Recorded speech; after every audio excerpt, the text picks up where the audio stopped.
Mission TV, le miroir du monde. De l'eau, Mukonzambo a promis à Kibiso à déployer 20 000 éléments à force armée de la République démocratique du Congo pour contenir la situation à Béni. Mukonzambo a fallu que situation quand même à Béni, to komi ou à la situation. Mukonzambo a fallu expliquer Biso les lots au-delà de tout, il faut te reconnaître que Mukonzambo a jamais constaté le discours il y a 30 jours pour autant parler du coronavirus. Ceux qui te bossani biloko nyonso wana ndeko nangai o nyonso tokoloba exemple c'est pourquoi Félix a compris il a dit justice pilier moko ya mutuya ezali justice ya lutte contre la corruption c'est pourquoi il a parlé même il y a agence na yo o auto sala il y a lutte contre la corruption oyo bandeko ya FCC agence nyonso tango toyebi que les 30 jours au poussana toyebi que Mukonzambo a koloba tenant compte de la situation politique, économique, sociale et cannabis, tous bandai ko s'attendre na discours moko boyo et ko concilier population, ou ko apaiser situation, et ko apaiser tension, discours moko ya paix, discours ya papa na kati ya ndako. Mais malheureusement, encore une fois, le président de la République a raté sorti nae.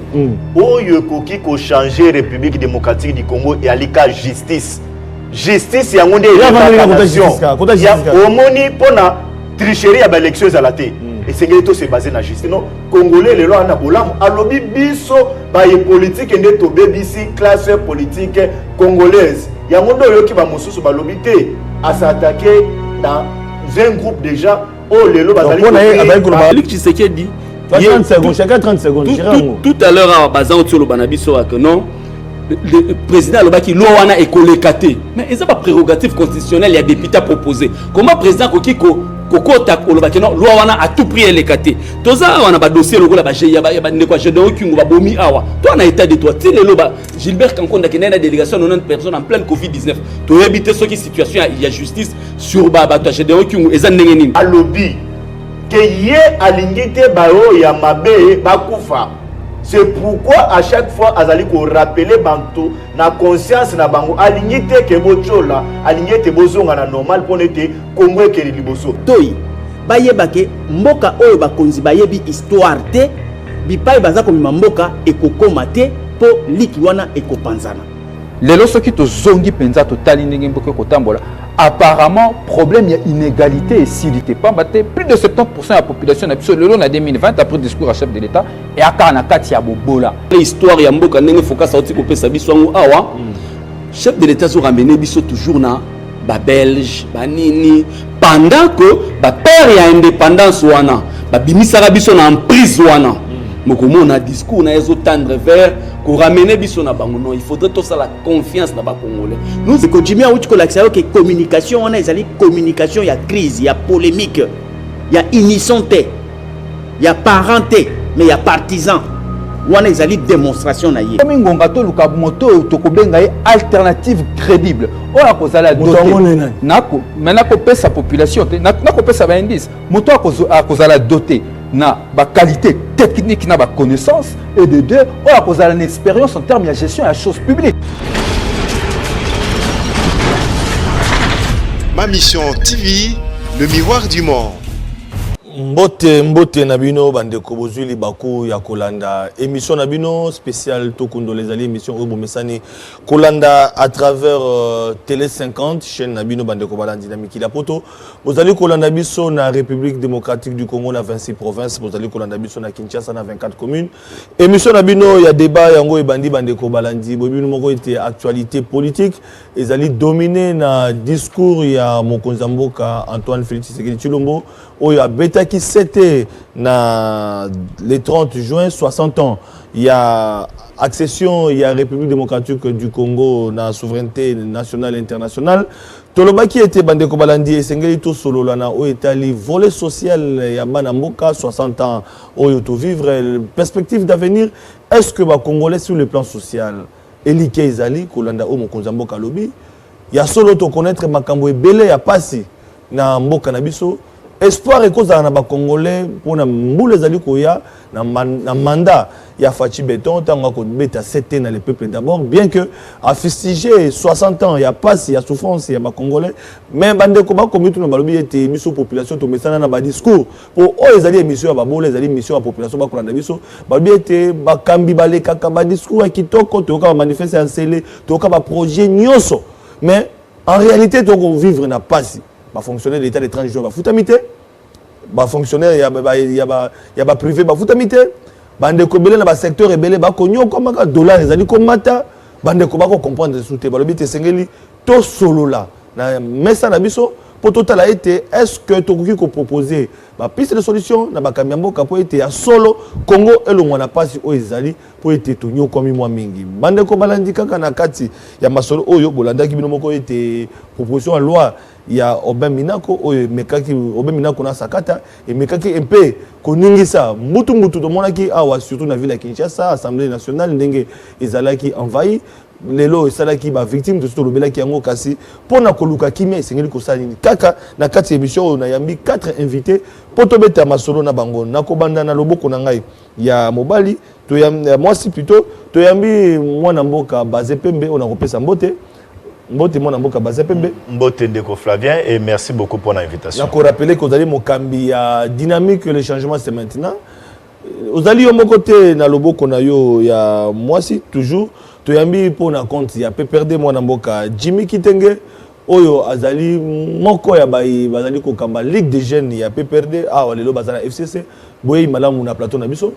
Merci Ndeko Bazin pour na honneur Ndeko Flavien pour na honneur na invitation tala raza pembeni na ngai ya ngomwa kombo ekoti mais sinon vraiment un grand merci pour na yo et puis pour na télé 50 na ningo ya minga matondo mingi na loboko na ngai ya mobali tozali na mwana mboka Rodrigue Ramazani ozali molobeli ya envol mbote mwana mboka mbote ndeko Flavien esengo mingi ya kokutana nayo na profiter na occasion comme d'habitude ya kopesa ba compatriotes otokutani na bango mbote et ko souhaiter na ba nyonso ba kolanda biso fête malamu ya indépendance atako toko fêter yango ba fonctionnaire bazui nomea te pas sinamboke ko continue wana zali discours bino ba opposition voilà opposition républicaine tozali na indépendant oyo tobengi focus ko kolemena oyo azali politologue boye malamu na plateau na biso. Merci Ndeko Flavien pour l'invitation, merci pour la télé 50, merci pour la bateau. So débatteur na ngai ya tonga lelo na balandi biso na itandolité na mokili mobimba. Merci. Voilà, tout avez koloba ete lisikulu oyo topona koloba discours lisikulu na lingala ya fachi donc mon konzamboka le 30 juin tolanda ki yango baimboka esengeli bazelani sur le plan social.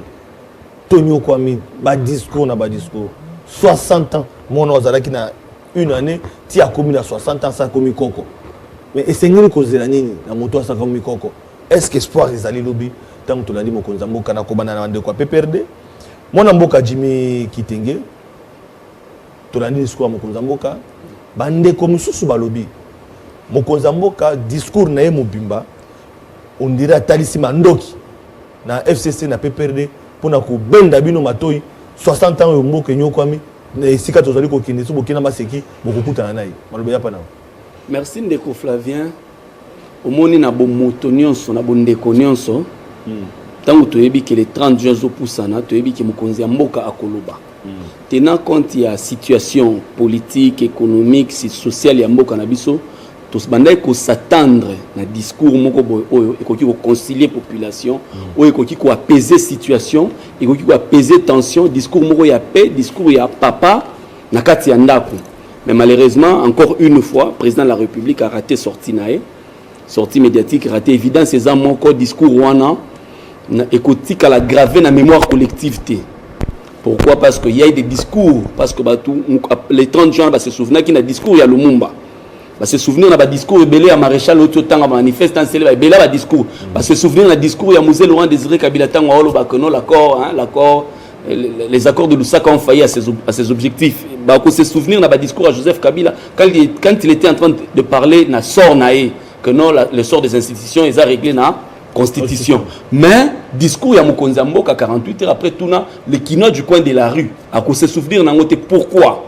Parce que mokonzi mboka a conversé na ba polémique ya ba politicien té. On a conversé na polémique ya ba politicien té. Mokonzi mboka fallait expliquer 60 ans après à cette situation ya mboka et puis lelo ba ne connaît so ba bunda pour que tu obtenir indépendance. Ba bunda pour la souveraineté nationale. Lelo souveraineté nationale na biso. Et ça presque pas parce que la frontière na biso nyonso to subir ba incursion à l'armée étrangère.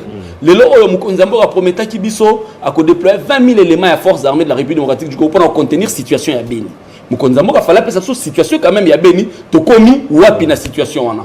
Mukonzambo a fallu expliquer biso le lot au-delà de tout, il faut te reconnaître que Mukonzambo a jamais constaté le discours il y a 30 jours ça pour autant parler du coronavirus.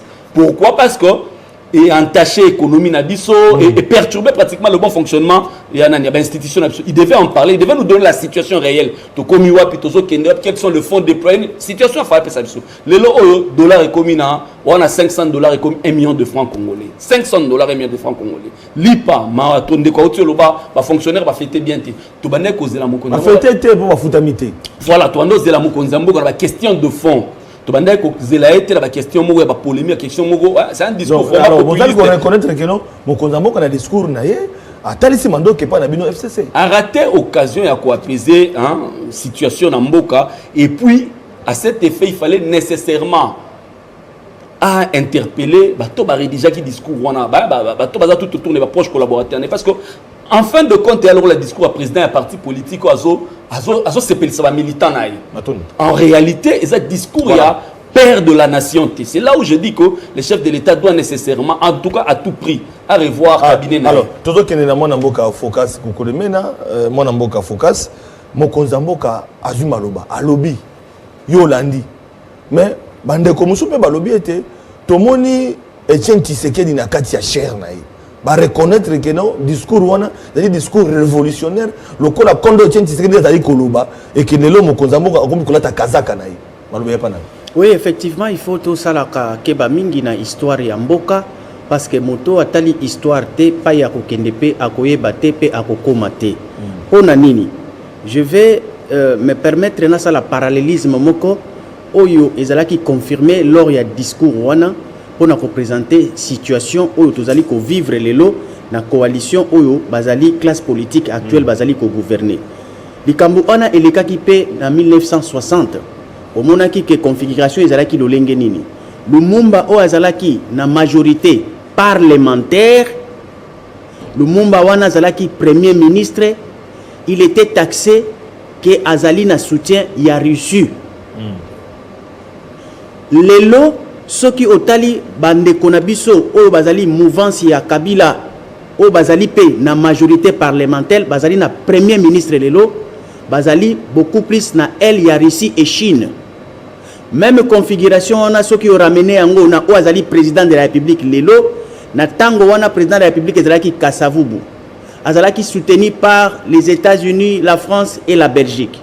Ceux qui ont tali configuration lelo président nabiso actuel azali chapeauté parrainé par les États-Unis, la France et la Belgique. Donc ezali même configuration, deux forces en présence sur le terrain, conflit et botamaki. Conflit wana etindaki ke ba oyoyo bazalaki na obédience ya États-Unis ya Belgique na France ba alimentaki Mobutu pour perpétrer coup d'état na ye afin que bazongi sabiso lisusu na dépendance ya ba force wana capitaliste ya nord ya occident.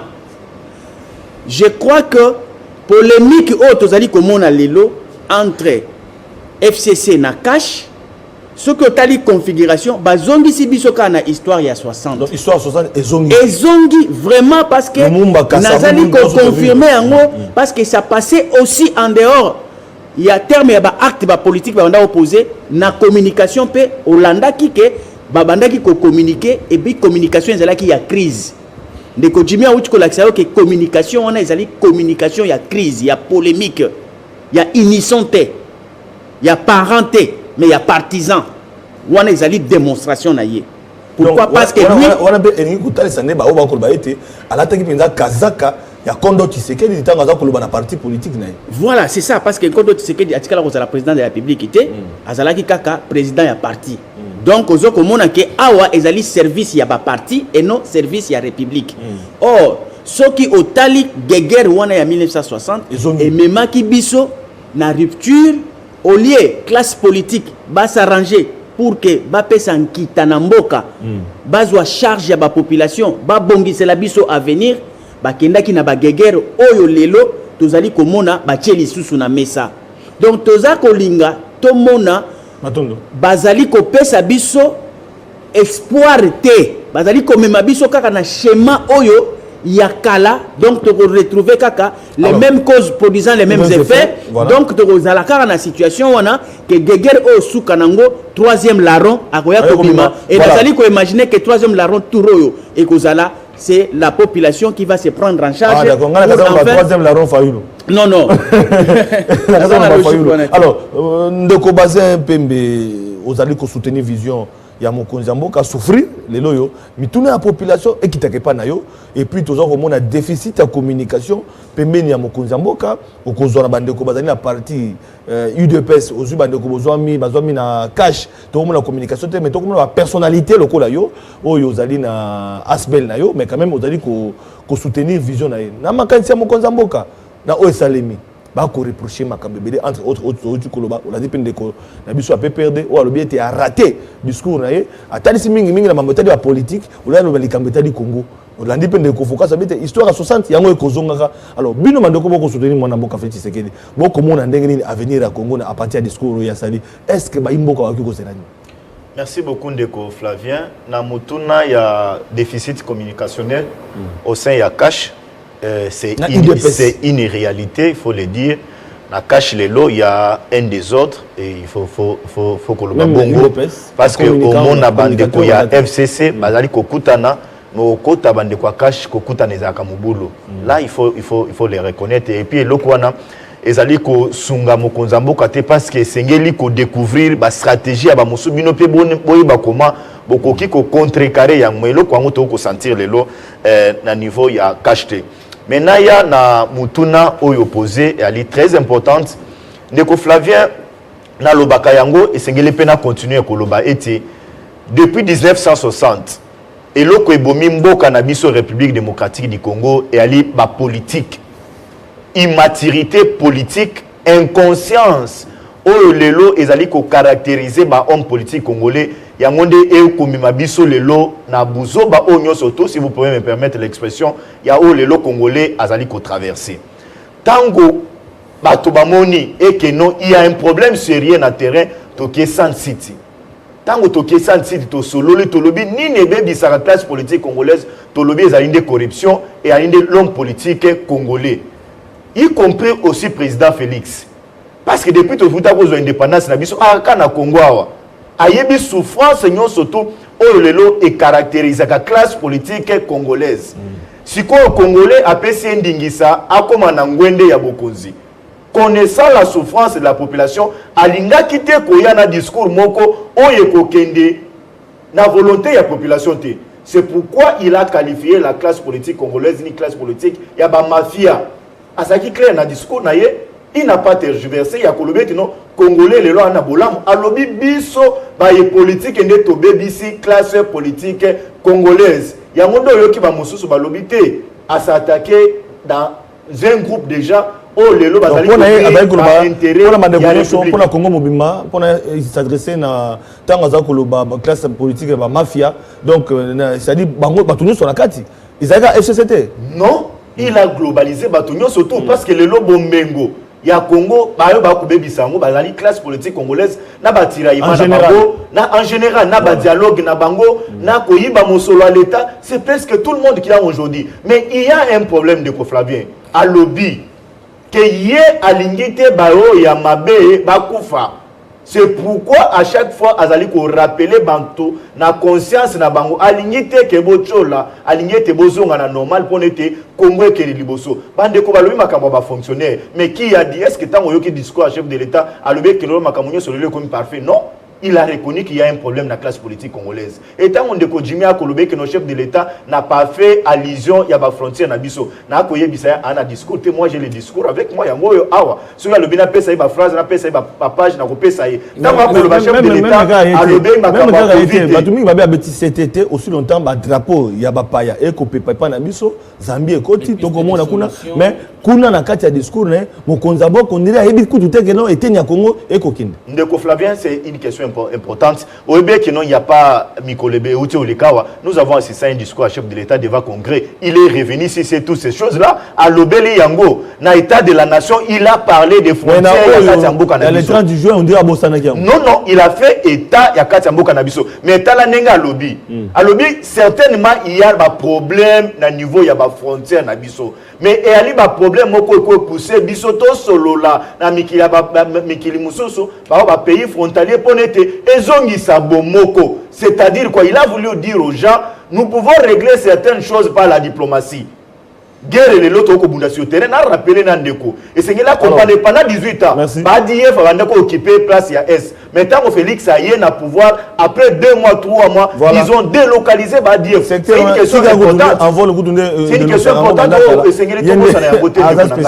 Mais pour la cause qui s'en découvre Flavien, pour la cause qui c'est qui est bon et qui est Bandeko, Guerre et Ali Madame. Mais c'est un total intérêt Yamboka. Voilà. C'est ce qui est important. Merci beaucoup. C'est pas un discours pour la Kimia, intérêt Yamboka. Population à cause de la poété, l'objet de cause investisseur, alors, en vol, les loyaux Mokonzamboka lobby, na base na côté na bino opposition républicaine, cette fois-ci, vous allez satisfait, qu'on a Mokonzamboka, tant que ça les discours na et à Congo 60 ans, na ma candidat était le peuple d'abord, pour la Congo zo kende lobby.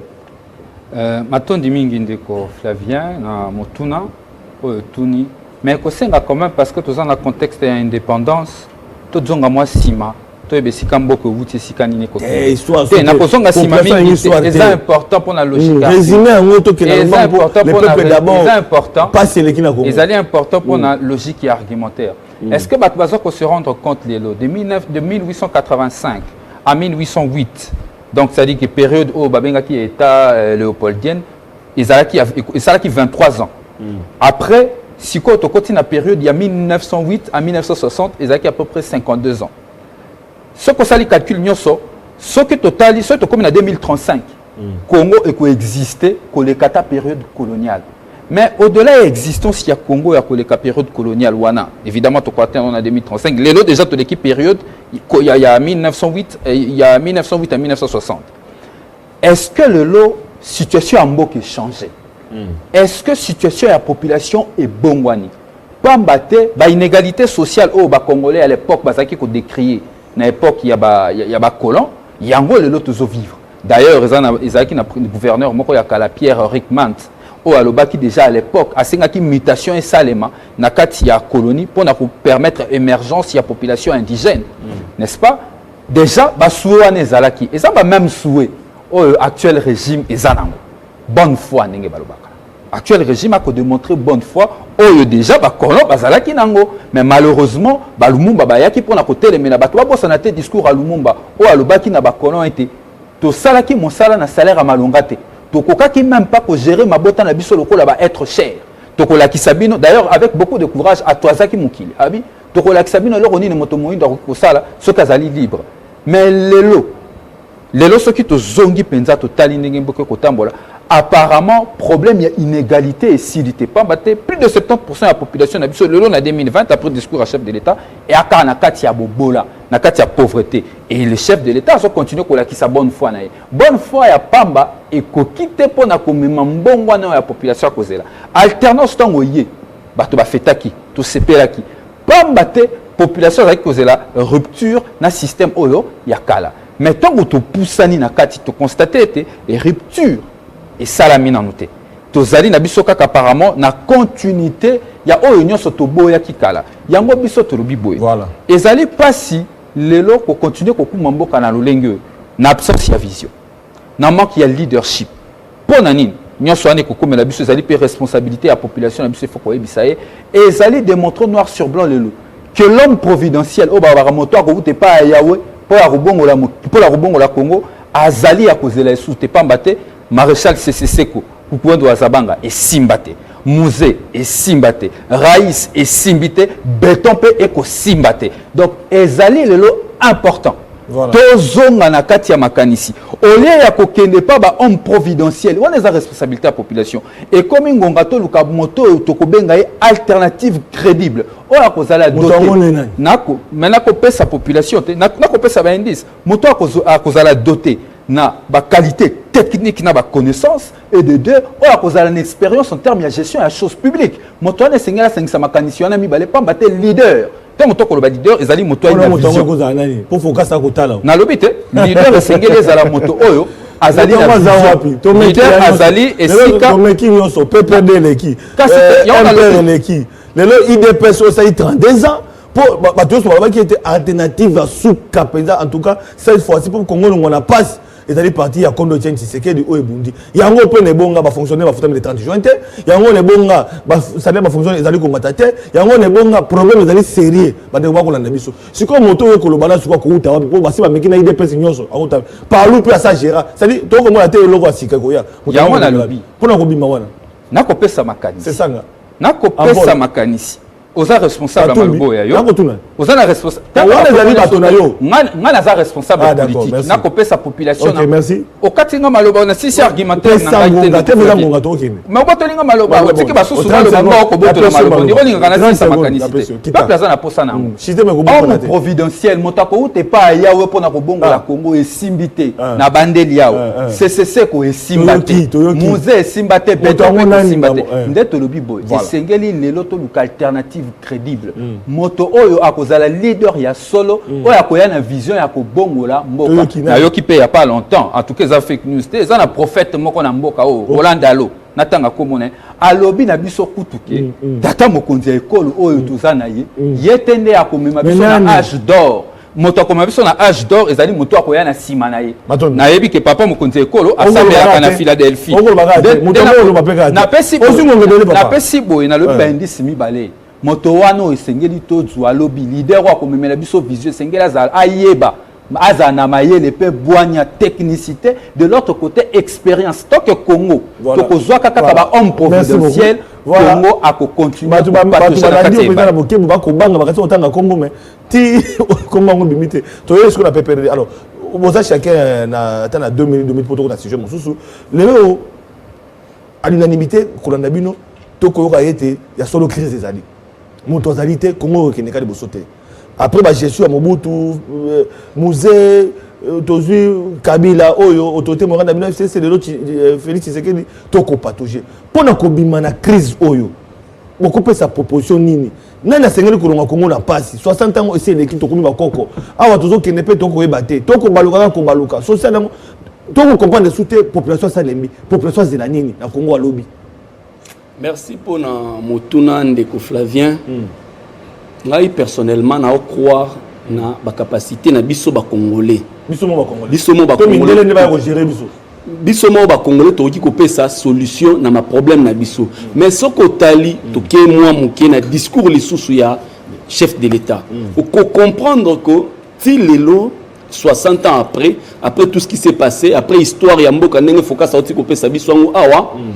Chef de l'État a ramené biso toujours na ba belge ba nini pendant que ba père ya indépendance wana ba bimisaka biso na emprise wana moko na discours na ezo tendre vers ko ramener biso na bango non il faudrait tout ça la confiance na ba congolais nous avons moi j'ai toujours dit le lot on a crise là doit se faire confiance sur que nous avons la gestion ya PPD de Joseph Kabila allez là azata na 15 collaborateurs te ndeko Joseph Kabila on a 18 ans na bino ndeko Joseph Kabila to évoquer awate parce que il était parti à 18 ans quand même. Na 18 ans ndeko Joseph Kabila ba acquis ezabeli ba télé 50 to alelo ce sont les acquis à libéralisation du domaine des médias Joseph Kabila ba 15 milliards de dollars to coûter ba nyongo to résorba yango lelo nous avons des banques commerciales tout ça il y en avait pas lelo ba kilomètres de route to tonga depuis Congo zala Congo atiki ba trace à 18 ans trace moko indélébile trace moko indélébile lelo même de ko bazan zolo ba makambo projet de loi mina ko consort les réformes sur la justice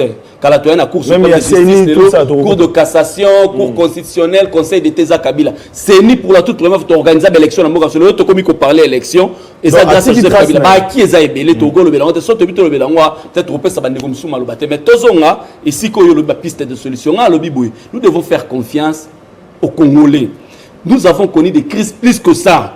Mais à un moment donné, tu s'en sortir dans la crise, sur telle statistique sur le plan économique, la période de Moroboé, tu commences à décoller.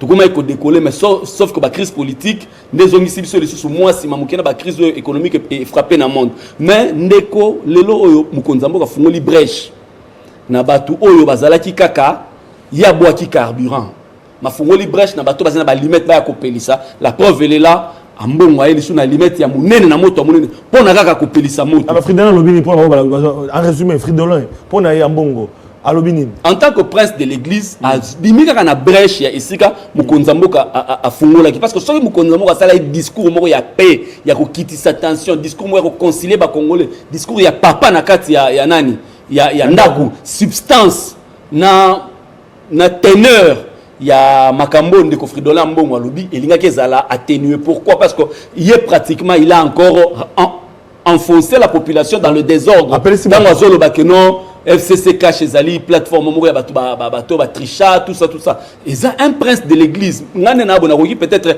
ko critiquer ta ba propos ya mukonza mboka mais pona critiquer ndeko Fridolin mbongo na ça ba réserve belé parce que ça bato biso to considérer ba rapembe na nzambe de bango ba koyebisa biso ke nzamba kana balabala tel biyo bokene nzela wana mais ce que bato biso tozo respecter bato biso to respecter aya ko boaka moto na ndaku bongo ezali sérieuxté de sa part omoni même lilo banzambe et comme à un niveau moi sina mobali baza vraiment na niveau mo ki faut kaka bakabwana mais pasteur nyonso jamais a conseillé à divorce après ça bango toujours temps a estimé que nzamba ko yiko permettre bino bozongisa motema sima mendeko aya bwaki lisusu mazuta pelisi moto wana ezali musala ya église te et nyonso wana za brèche au président de la république a fungoli et discours wana bato azokanisa ke et comment makinde pratiquement na ba combattant na limité. Merci beaucoup. Alors focus plus de solutions maintenant d'Europe ça parce que 60 ans même histoire manu kozonga tout allait ko évoluer mais si quoi au regard la situation tout allait Congo à lobby et c'est que ça ni pour auto décoller tout ça ni au moins il y a 60 ans sur le plan territorial qu'est-ce qui s'est passé sécession izalaki mais parallélisme ce qui te met en haut na plan territorial aujourd'hui qu'est-ce qu'il y a occupation occupation il y a bas zambien occupation il y a bangolais occupation il y a bas centrafricain bas sud soudanais et puis rwandais burundais donc sur le plan territorial tout ça a la même réalité mais de l'autre fois c'était sécession des qui sur menace territoriale donc entre autres menace territoriale et zali de l'autre côté la population souffre ndengepe ezalaki question en 1960 pour bazotala ba politiciens bazo soina au lieu de résoudre et gérer la république donc tout ça la même configuration alors naza ko benda matoi bayebake mboka oyo bakonzi bayebi histoire te bipai baza ko mboka ekokoma te po liki wana ekopanzana solution c'est pourquoi il faut nécessairement tangu batu bazali kolobela lelo gestion à république ezali makanisi mutu oyo akonza mboka oyo azwa mboka oyo lokola libulu na ye pona construire Belgique ye atikala koya mukolo moko awati nazali ko kende pene na réflexion ande ko Rodrigue dans azali ko tolingi mutu providentiel te mais apesi quand même ba critère ya mutu ya bwanya or mutu wana ya bwanya c'est celui-là l'homme providentiel parce que il était déjà préparé depuis la destinée à se former, à se préparer. Parce que les lots, tozali autour de 14 millions, 15 millions des intellectuels. Mais la fois passée, s'il y avait un problème au Tolobaki, il y a une expérimentation, parce qu'il n'y en avait que 2 ou 3 intellectuels. Mais les lots, on n'a pas ces excuses-là. Le président de la République, tozana excuse te. Tout se remettre en question. Or, ceux qui ont tali voient des sorties na biso na question wana parce que dans mon ndeko basé à tangi situation ya Sun City mais à longoli élément moko na ebité à ko justifier en nini en dehors ya corruption élément ya monene oyo ba epenglaki c'était une question de la légitimité tala yango pe na constitution na préambule au komona ke yo boy ko tanga na yebite motif ezali nini na yebite soki yo boy ko tanga ngopo na nini mais yeba que Sun City soki yango nde moni eloko ezoko boma l'histoire c'est une réalité ndenge de Kojimia ou Koloba quand le prince de l'église dit que ces institutions voilà non nazo comment soki alobi que ces institutions sont des institutions qui ont fraudé les élections, c'est pour dire que ce sont des institutions qui ne sont pas légitimes. Or, ceux qui ont la légitimité, vous avez un devoir de redevabilité. C'est ça aussi le problème. Alors, pour nous parler de la situation, voilà. Il faut justice na biso ezala malonga. Naza ko sepela na vent o justice ezali kozwa parce que ngai nazilingi ko coller yango président de la République parce que ceux qui ba coller yango président de la République yende muto akoma bourreau na bango lobby. Nazali ko croire que la justice doit se libérer elle-même pour s'imposer comme un pouvoir afin que situation wana ya légitimité et comment réparer. Parce que même si on organisait les élections, vote, c'est la justice qui tranche en finalité qui a gagné, qui a perdu. Donc nous avons tout intérêt de soutenir l'action et la justice pour que le juge comment vraiment libérer sur le plan mental. Merci beaucoup. Ça la objectivité parce que bangon de régler nos problèmes. Na légitimité, na corruption, na détournement, na injustice sociale, c'est la justice d'abord. Par là, c'est que sa raison, honorable Obeminako, en passant. Fungoli parenthèse ok tant on proposé projet de loi ok dengue ba commission va défendre ceux qui moto azana conflit na justice to ko mona magistrat après ça raison na moto na kanyaka ba pauvre to ko lobela na plateau na biso azana sika okenete et ba juge entre bango na bango magistrat bali na raté donc au mona que asuki yango obemina ko senga été ceux qui moto asuki agoko ke pas ministre de la justice ko membango pe na ba cour des tribunaux démonstration wana ya obemina ko nazali ko benda yango na meka ko examiner yango elongo na démonstration en Ndeko Jimmy parce que ceux qui fridolent en bongo a lobby était ba institution oyo ezali ba institution oyo elongo banité mais Obeminaku a épargné pe justice était a lobby justice oyo elongo banité to réformer yango est-ce que contradiction ezali entre maloba ya mbongo na maloba ya Obeminaku? Pourquoi? Les chefs de l'État, tant que élire yé, discours na ya liboso, a indexé justice. Alors nous devons faire des réformes. Alors l'issoussou, la communication na yé devant Congrès. Il y a des choses qui se sont passées aux élections qui a choqué la conscience nationale. Il s'agit de quelle chose? Il ne fait que confirmer que justice, parce que justice moutoise, Cour constitutionnelle, au fait. Merci pour la révélation. Voilà, Cour constitutionnelle, qui a gagné, qui a perdu. Donc, ce qui est là, Obeminaku, à la logique, il y a quoi indexer justice. Donc, c'est pour confirmer que l'institution Nabiso, ezali ba institution o ezali oui ya justice. Matondo, voilà.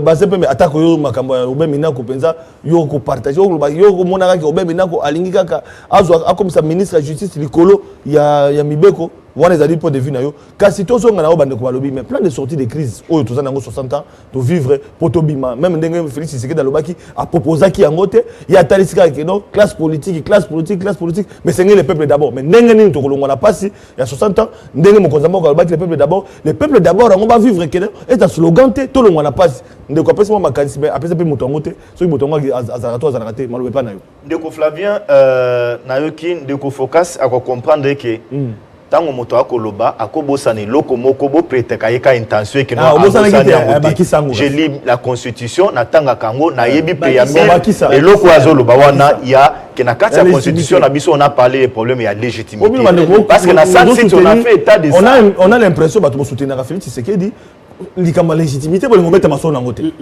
Non, mais wana ko kola ngongate. Merci beaucoup. Kola ngongate parce que la place vérité za koloba vérité na loba vérité. Mais na lingi na rappeler na bandeko que na wuti koloba yango awa ke Félix Tshisekedi n'a jamais dit que non lelo enseignant, lelo fonctionnaire, lelo médecin, lelo boye ala na vie moko ya aisance.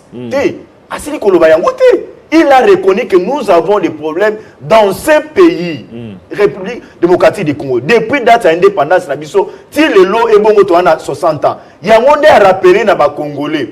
Alors, que l'âge à 60 ans, et à l'âge moko ya maturité, et à l'âge moko ya réflexion, et à l'âge moko ya sagesse, et à l'âge moko ya conseil, et à l'âge moko ya bouzobate, na ko se tirailler parce que famille politique na ngai il faut pas gagner bana na ngai senge ba gagner au détriment ya peuple. On a ba discours mais siko na bozale li population alinga mona tokolongwa na crise wande tolembi ba discours no kolongwa na crise wana nde woni ndeko na ngai na ko tangela plan de sortie de crise na ko tangela phrase moko se pelisinga ina discours à mokonza mboka alobi boy je m'engage que j'ai pris devant vous devant ma conscience et devant Dieu c'est de donner la chance à tous les Congolais sans exclusive d'envisager l'avenir en toute liberté et en toute quiétude, mais sur une nouvelle base morale. En aucun cas, cet engagement ne peut signifier la poursuite de l'impunité. M'inspirant des Saintes Écritures, mon objet n'est pas de voir les méchants périr, mais plutôt qu'ils changent et qu'ils soient sauvés et que le pays tout entier soit c'est réjouissant. Les places voilà mais message voilà baba qui yango justement le message oyoye après ça kango na cash na caméra na bande ko apembe na c'est pour dire que no discours ngo bimba eka ko régler compte na FCC na cash ndeko Flavien oyo koki ko changer République démocratique du Congo et alika justice yango nde ya omoni pona tricherie à l'élection à la thé et c'est que tout se basé na justice pour la impunité à la thé c'est que tout se basé na justice corruption à la namboka thé c'est que tout se basé na justice c'est pourquoi nous avons intérêt ya kotia ba magistrat na ba conditions moko convenable azo salaire ya malonga mais ça a traité à un hôpital moko bien ou quoi administrer bateau soit ya bien enseignant et c'est que là ça a salaire moko bien pour na pesa enseignement ya qualité ce qui to bosani biloko nyonso wana ndeko na ngai o nyonso tokoloba exemple c'est pourquoi Félix a compris il a dit justice pilier moko ya mutuya ezali justice ya lutte contre la corruption c'est pourquoi il a parlé même ya agence na yo ya auto sala ya lutte contre la corruption oyo bandeko ya FCC baboyi c'est quoi pour na yebiso ndeko Flavien tu sais la loi Minako parce que le bito lobela yango la loi Minako a compris que à la lire où vont les choses à la lire où Félix est en train de venir il risque de tous nous jeter en prison parce que Félix Alobi a confiné à revenir sur l'histoire de Bukangalozo. Félix Alobi a ne veut pas protéger, baningi ko protéger ba maman par exemple na conflit. Parce que exemple moi ya pété wa. Maman za la problème na lopango mais ba boto na moto na kanyaka ana mbongo. Ba kena ebele ba perdre ba procès on a pas ba ona ba za ba famille ba za ba toboyi. Alors, mina ko inga protéger ba to wana. Basa rappelle na lolenga avec magistrat ou soit mabe na kene ko funda ta na et pas ministre de justice ko funda na cour des tribunaux et puis que pas mon konzamboka lokaba ko corrompre été akata makambo wana. Alors tana makata minako ndenge bato FCC ba ko défendre ngo siko yo siko lobi que non minako lingi ko batama pour être ministre de justice abatela bango ceux qui justice nge kanga bango d'abord de ko Flavien na oyebi so que non omoni le loto za jeudi soko qui est vendredi lobi na cour de cassation okomona ba magistrat ba ko sama na ba prise à partie ba magistrat ba sala makambo abuzo ba débat tribunal ba samba ka chaque vendredi so qui na cour de cassation ba ko sama donc oyebi so que non la loi Minako eyende ko caporaliser justice la maboko ya ministre c'est pourquoi Félix a dit ça ne passait ngana so kutu Félix était c'est pourquoi le peuple congolais a dit cette histoire ne passera pas. Le peuple congolais wapi? On va bimana balabala po na kuta pe peuple. Yebisanga bato bali peuple musu balobi ke bango babima kité hein. Ndeko nangai, ndeko babima kité babi bango wana babima ki meboye ba ke biso pe bakolo ki sasa tozali. Yebisanga bandeko batambolaki na Kwilu. Baza bandeko ayi DPS. Ba batambolaki na Congo central. Baza bandeko ayi DPS.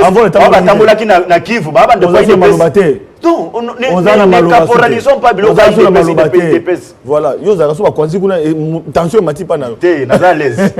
Voilà, envol toki na mwa suka émission. Alors, banengo babakisi mais yo kaka likama sorti de crise on a tisiko yo okopesa biso solution te opesi kaka ba critère esengeli moto nazala moto ya bwanya moto ya boya mais to kasi ko bimisa moto to moni moto ngote question na ngo kozala maintenant ki makamo sur lobami awa oyo sur lobami awa sorti de crise concrètement pour to évoluer Congo qui est liboso esengeli ko sani ndeko na ngai Rodrigue Ramazani ndeko Flavien na kanisi likambo lobby te omoni ezala ba philosophe bato mayele ya kala tango bako solola batangaka bakombo ya bato te bapesaki bapesaka ba indice lolenge nini esengeli tomona makanisi pour que mboka ekende liboso naza na avantage ozala na parti oyo to discutaka makambo mboka na ba problème te tomona ka venir wana parti na biso en vol to kanisa ka venir totalaka kaka ba problème te totalaka ne ba solution c'est pourquoi ton na na débat na memaka ba solution ba problème et non ba problème maintenant zo ngamo mukesi mana yo ki balobi ndeko Kabila tikela ki biso héritage ya solo na kozonga na motuna ya ekosenga quand même to ramasser ba argument ya bato mosusu ya solo ndeko Kabila tikela ki biso héritage il faut qu'on reconnaître que ndeko Kabila tikela ki héritage mais héritage moko désastreuse bato bakobosana mpona koyoka bakovanter awa banzela banini ngongo ndeko Kabila agéraki mboka oyo elongo ye na premier ministre à l'époque Matata eyali ngonga oyo bamatière première sur le plan international ezalaki kotekama mpenza na ndenge ya malunga ezalaki nde ngonga oyo efale Congo ezwa mpenza mbongwana ya makasi mais lokolo lieke mbongwana eya na nzela ya florissante nini na nzela ya boom minier wana ememaki mwa lumatisi ya talo mpenza ya mosolo ya Congo ememi nde makambo ya bamarché de gré à gré na kotanga bakombo bato bayebi oyo cinquantenaire tokotanga immeuble intelligence ya solo lelo tokobetaka ndeko Tshisekedi na makambo gré à gré mais ebanda kala ebandi lelo te donc ça veut dire héritage ya mabe pe yali mwa mingi mais atire kolmier aza moto atire pe kolmier nalobi boye o impérialiste lo babunda nalobi boye yango wana kaka héritage pendant 18 ans de gestion nakanisi mwa mbilinga ezebele na makambo ebele 1000 écoles ya promesse kino lelo ezali te eza mpe héritage oyo atiki amemela biso révolution ya modernité kino lelo révolution ya modernité eza te namoni isu bapano ya minene oyo bakotielaka biso à l'époque namoni image wana kino lelo namona yango te ya solo ke ndeko Tshisekedi pe akotia babengaka ni so de mouton bien que ezalaki ya débat comme ya bande moko mais au moins nyonso wana ezali makambo ya lelo te ezali continuité makambo ya mabe héritage ya mabe ya solo tozi yango kuta ndeko Kabila eyali makambo ya sika te sika awa nayoki mpe ndeko focus ya solo aza na façon ya komona homme providentiel ezali mabe te mais oyo ngai na koloba awa ezali omoni na Congo toaka na tendance ya koloba soki ye te makambo kosimba te tozelaki bango baye basali esimba pe soki idps te Congo ekobonga te idps ye esimbi te eza bato tokanisaki lokola mais biso tolobi tolongwa na bato ya kokanisela toluka nde bato baali nango nde topesa mboka pour que mboka etambola liboso sika awa tosongela makambo oyo ya justice réforme à justice ça mérite ce qu'il faut reconnaître les lots. Samedi Seni bande ko za biso to beta sete. Là où les réformes Seni pour Seni comme une mutu to comprendre était ma pona mi pe ko za la suto ko za la tête to ko ibate. To beta maso tali Seni, ma lobe pa na yo. Bande ko za biso samedi. Oh, il faut qu'on reconnaître les lots de Kobazin. De Koflavia. On ngi bazin mingi. Oui. Tokuta na ngani mingi na sala ke po a moto na ngana ebi ke kara mingi ta ko zonga to ko sola isu na makambo. Oh, il faut qu'on reconnaisse ndeko Flavien ça que namboka otobosana te toza na mémoire à mukusete makambo akoloba mingi ezali na justice pamba te na cour constitutionnelle tout le monde a qui scandale biso bato to sala droit tout le monde a qui scandale ya monene o esika wapi ba invalidaki ba candidat ba confirmer ba candidat ba contre-valider ba candidat ya solo na kata justice et puis na lolenge dans la rappel na ba 31 députés tobosana o ba gagnant même à côté de 531 cour constitutionnelle yemoko asala qui appelle contre décision naie donc ça veut dire na makambo à justice na mboka oyo ya solo il faut qu'on reconnaître que ba praticien ba ebi na ba décision muso à justice ba somba rango na mosolo n'est-ce pas ezali normalité il faut reconnaître mais c'est qu'il faut condamner ezali oyo biso to ko benga révision constitutionnelle par effraction elingi koloba nini elingi koba bakoluka révision constitutionnelle olia bakota na porte ya monene lolenge envola kotaki biso déjà na kati na biso to proposer qui réforme ya justice mais olia bakota na porte ya monene pamba te pona ko koma na réforme wana esengi ko toucher constitution bango bakoti on nzela ya ko sauter mur na pétition na bandaka nini makamba coronavirus ezo permettre makamba coronavirus ko respecter bibe kwa mboka to na parti républicain ba signature comme ebelé et commis est belé à consacrer et commis est belé na koya na nganga mukolo mususu poto ko soma so mususu OK mais ça na kata réforme to ko solo la yango to ko solo la makamba réforme so to solo makamba réforme na personne ba comme ezali solo na ngote lelo mais ba signature en tout cas est belé voilà et ça vraiment est belé mais tozo ngana ba réforme il faut ça les ma solo mais oh to ko condamner ezali réforme o eza comme ma caporalisation et la justice inféodation et la justice c'est ça que nous refusons aujourd'hui tokozongi sa justice na biso sima au regard ya loi wana ezali inconcevable pour protéger ba immunité ndenge to koyoka bande ko FCC ba ko expliquer na kanisi to bongi sa population il faut reconnaître qu'il y a à boire et à manger na conduite à justice na biso lelo voilà il y a un problème juste un problème justice c'est un problème ça ma solo ya ba mobutu kino lelo ya solo il faut justice ko réformer en mais oyo to ko condamner na kati ya loi minaku ezali une forme de révision constitutionnelle par effraction. Ça veut dire, au lieu de kota na porte, bomningi ko sauter mur. Pour embattre, et si kaba kopé sa magistrat pouvoir, il y a qu'on nommé de manière provisoire ba magistrat. Ba kopé sa nani ministre de justice pouvoir, il y a qu'on nommé de manière provisoire ba magistrat. Et zali une façon ya ko botola mpifo ezali consacré na kati article 82 de la Constitution. Pambate ezali pouvoir régalien reconnu na chef de l'État. Et de deux, sur le plan de droit, ce qui peut définir magistrat soit nommé de manière provisoire. Azali magistrat provisoire, toi azali magistrat à part entière. Régime nini juridique et kokumbelaye. Et à ma seule réflexion, il faut que tu aies kati ya muzindo to panza poto yeba. Mais moto lingi to kota na débat na to kota yango likamute. Mais nga on a ko to ko fustigé. Ezali ko luka ko même révision constitutionnelle par réfraction, ko violer mibeko ya mboka et de deux l'intention ya kozwa justice ya mboka ko tia ngo na se ya boto ya bateau. Bato ba manipuler justice mais il faut bato ba noter etumba oyo bato ba komona na kati ya loi oyo ezali etumba ya deux camps politiques etumba ezali ya instrumentalisation ya justice bande ko FCC ba constater été à chaque fois que ba mener ba action lolenge oyo bato ayi de pes bako meka koningisa mo parquet bakanga Jean-Jacques Mamba en violation il y a ba procédure nyonso bakangi ministre Tunda Kasende en violation ba procédure nyonso combat ezana niveau na lokwa ba constater été na niveau à justice bakokoka kosimba te sengeli to reviser pour que to récupérer pouvoir wana nyonso mais esika wana eza ko démontrer immaturité politique nde a wana sali appel na sali appel na bato bakokumba biso bazonga na kati ya sérénité ya kokumbela mboka bazonga na sérénité ba rassurer 80 millions de Congolais oyo ba vie na biso ezali en jeu matondo mingi voilà bandeko balandi to comme vraiment na suka émission na biso TV Zangonga en tout cas pona bandeko oyo bazalaki kolanda biso bakolanda biso tokokoba kana kokoba mwana mboka message oki ko passer parce que lelo yo na moni bandeko tant bazakoloba yo konote ko ningisaka mutu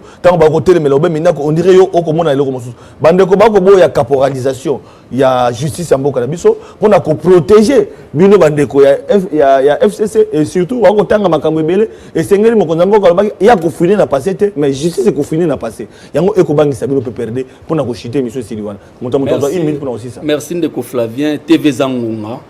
Ndeko Bazan Oti Koloba Wakono a sali moi paragraphe moi discours à chef de l'État à l'obéli biso sur l'état de droit. État de droit wana où il a auto expliqué biso awa ce concept là état de droit seul le président de la République Félix Tshisekedi n'a eu contenu nango. Je ne crois pas ni Bazin ni Kabound ni Ebera Baroui pour expliquer le contenu de l'état de droit. Pourquoi est-ce que nous avons le babongo?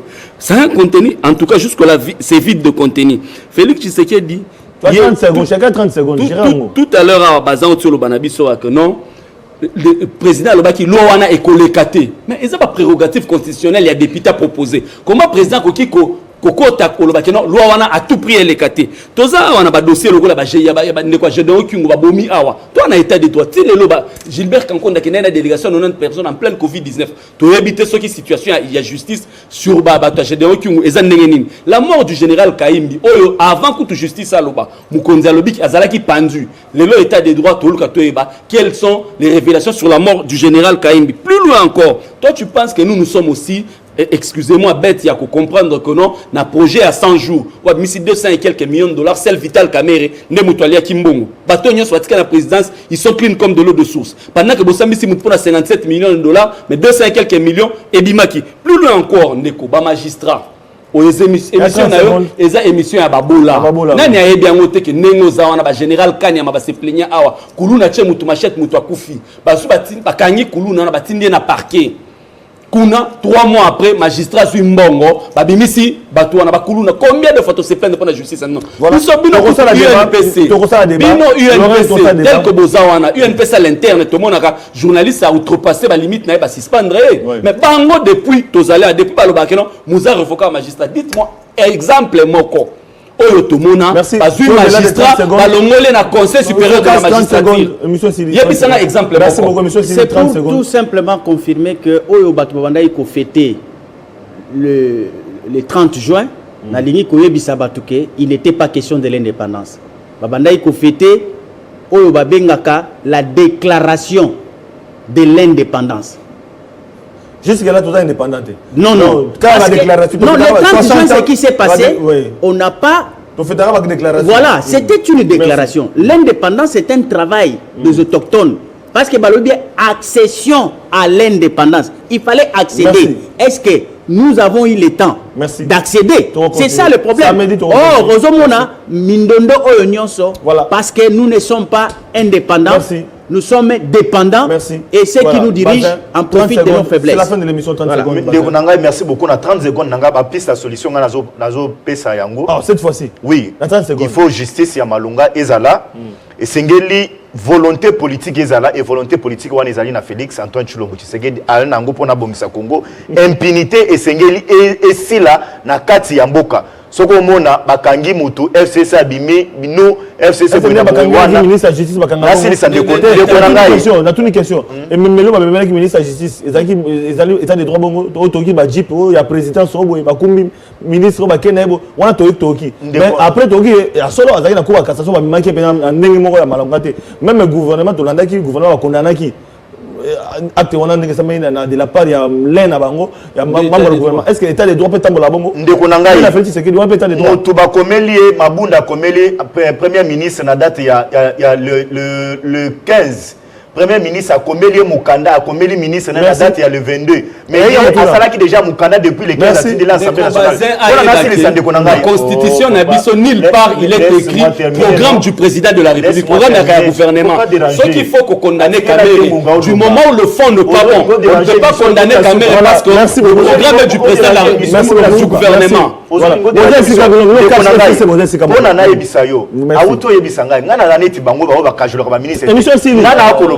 Émission c'est un changement et ça la et c'est quel ministre de l'économie n'est pas la problème et le maniement est pas avant 30 secondes émission c'est na koyebisa na bayimboko bakotala nga na ngongo bayeba ete bonne volonté ya pamba ekokite comme mabongwana na Congo ba homme providentiel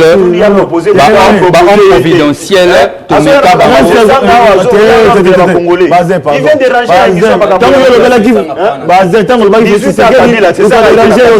pardon émission c'est Matondo mingi ba homme providentiel tozela bango béton esimbité le lot babak c'est biso yema et sika awa poto sala appel pour na mbongo na ekolo na ba force intellectuelle ba force élite nyonso ya mboka o bazali dissimuler partout dans le monde basangana basala synergie pambate ba homme providentiel et simbité bonne foi ya bateau et simbité et sengi lelo mayele et sangana et si comme voilà te mayele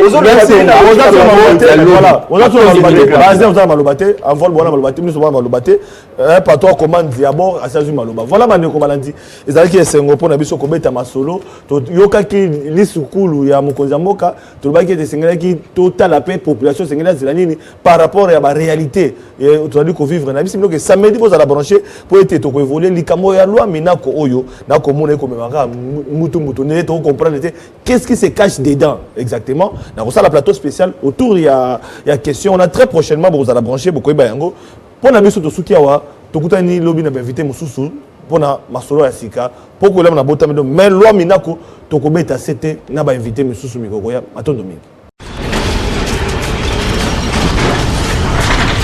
Ma mission TV, le miroir du monde.